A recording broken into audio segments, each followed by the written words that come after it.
کیا آپ کو پتہ ہے چیخنے کے بعد الحمدللہ کیوں کہا جاتا ہے؟ اگر نہیں پتہ ہے تو اس ویڈیو کو پورا دیکھیے، انشاءاللہ آپ کو بھی پوری طرح سے سمجھ میں آ جائے گا کہ چیخنے کے بعد الحمدللہ کیوں کہا جاتا ہے۔ آپ پورا منہ شیشے کے سامنے کھول کر دیکھیں تو حلق نظر آتا ہے۔ انگریزی میں اس کو یولا کہتے ہیں۔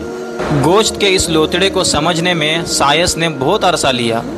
اس کا کام یہ ہے، جب ہم کھانا کھاتے ہیں تو کھانا نگلتے وقت یہ لوتڑا اوپر اٹھ کر سانس کی نلی کو بند کر دیتا ہے اور خوراک کے گزر جانے کے بعد یہ کھل جاتا ہے۔ اگر خوراک کا کوئی بڑا ذرہ اس میں چلا جائے تو سانس بند ہو جائے گی۔ پھر بھی اگر خوراک کے کچھ ذرات اس میں چلے جائے تو پھیپھڑے ہوا کا تیز پریشر بنا کر اسے باہر نکال دیتے ہیں، جسے ہم چھینک کہتے ہیں۔ اسی نظام اور امکانی خطرے سے بچاؤ پر ہم الحمدللہ کہتے ہیں، یعنی ہر قسم کی تعریف اللہ کے لیے ہے۔ اگر آپ کو ہماری ویڈیو ذرا بھی پسند آئی ہوگی تو اس ویڈیو کو لائک کریں اور ہمارے چینل کو سبسکرائب کر کے بیل آئیکن کو ضرور دبا دیں تاکہ آنے والی ہر ویڈیو آپ تک جلد از جلد پہنچے۔ السلام علیکم ورحمۃ اللہ۔